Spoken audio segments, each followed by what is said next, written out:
The story grew among black day laborers, men who laid track, drilled steel, and drove mules for the railroads in the days before gasoline. John Henry, they said, was the strongest man there was, and from his first days on the line, he knew that his hammer would kill him. As a young man, John Henry drove steel on the tunnels of the Chesapeake and Ohio Railroad, striking a hand drill all day with his 9-pound hammer. John Henry sang while he hammered, his partner swapping out chisels as they doled from the blows. Ain't no hammer, in these mountains, rings like mine. One day, as the work progressed, an engineer brought a steam-powered drill out to the site. The workmen at the tunnel resented it immediately, but John Henry boasted that no man or machine could beat him at his task. Before I let that steam drill beat me down, I'll die with this hammer in my hand.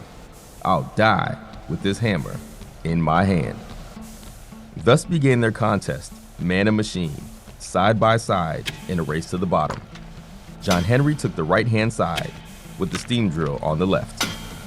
By sundown, John Henry had drilled 14 feet.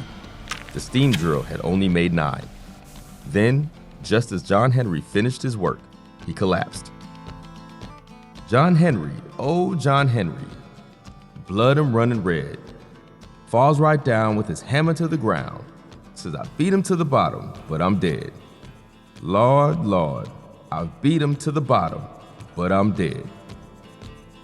He knew the end was coming, and like Samson, he asked for a cool drink of water before he died. According to legend, they took John Henry to the White House and buried him in the sand, and forever after, steam engines paid their respects as they passed. Every locomotive comes roaring by, says yonder lies a steel driving man. There are almost 200 recorded versions of the Ballad of John Henry. It was among the first of the songs that came to be called the blues, and was one of the first recorded country songs. Folklorists at the Library of Congress call it the most researched folk song in the United States, and perhaps the world. Particularly among African American men and women, John Henry is an icon. In Philadelphia, men ask one another, "How's your hammer hanging?" Cardiologists have coined the term John Henry syndrome to describe black men's propensity for hypertension and heart attack. In the schoolrooms of working-class Cleveland and rural West Virginia, teachers recite his exploits to inspire black boys and girls to think about their own history. For more than a century, most historians and folklorists have assumed that John Henry was just a legend, a story designed to inspire pride and invention. When I began my research, I too started out looking for a legend, but in the end, I found a real man. I discovered how John Henry came to be a steel driver on the C&O, how he lived, and where he was buried. But how he died remained a mystery, and I set out to uncover the truth behind one of America's most powerful legends. I knew that John Henry's fate was tied to the rise of Southern railroads in the years just after the Civil War. Virginia and West Virginia, sundered by war but hoping for a miracle, had turned over all their stock and right-of-way to railway baron Collis Potter Huntington, provided that freight trains could run from the eastern tidewater to the Ohio River by the summer of 1872.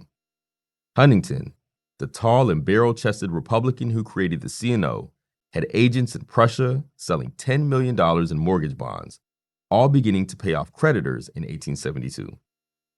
Huntington was accustomed to buying legislators, inspectors, even U.S. congressmen to get what he wanted. Only Virginia's western mountains stood in the way. Huntington knew what he was doing. He had already done something like it on the West Coast. The Big Four, himself included, had amassed one of the largest fortunes in the world when their Central Pacific Railroad put a tunnel through the Sierra Nevada mountains during the Civil War. Huntington had 2 instruments that he thought would guarantee him success in Virginia. Nitroglycerin, brewed up on the site, would blast massive holes into the mountains. Steam drills would make enough pilot holes to allow the nitroglycerin blast to follow one another in rapid succession. Theoretically, Steam drills and nitroglycerin together could bore through these mountains. To keep listening to this audiobook, I've left you a link in the description so you can do it, at no cost thanks to Audible's 30-day free trial.